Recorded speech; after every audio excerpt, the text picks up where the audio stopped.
Something I've been thinking about quite a bit recently, as it pertains to paganism and how people approach it, is that certain people have an inclination to see it as this obscure thing, a perpetually obscure thing, and that we should always treat it this way, and that, it's an esoteric thing.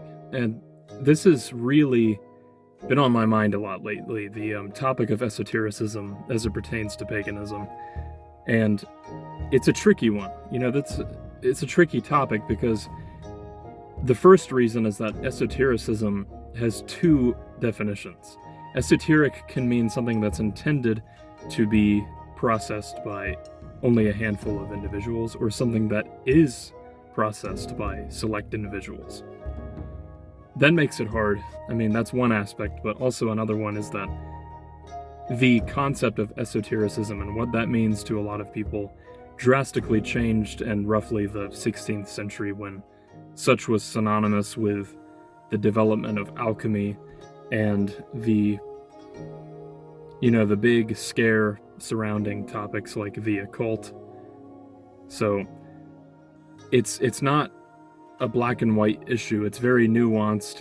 This is a multifaceted conversation to have in the realms of paganism, and there's no simple answer to it.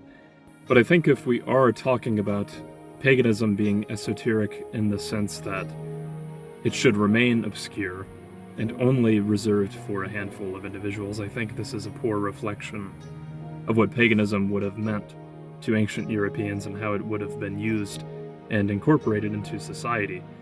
Paganism was largely a fundamental aspect of societal growth in these times throughout antiquity for virtually every ancient European culture.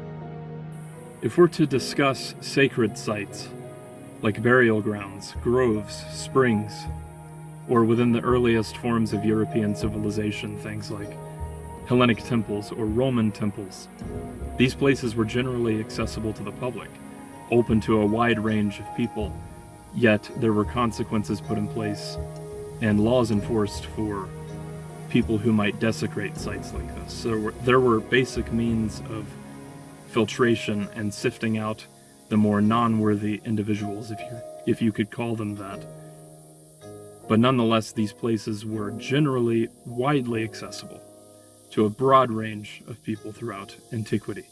And it's important to note that approaching things in a more esoteric sense, in the context of reserving something like paganism for a select handful of individuals, isn't helping revive paganism throughout Europe, in the sense that we should encourage people to publicly practice it and say they're pagan throughout European culture. Bringing it back does not involve reserving it for a handful of individuals.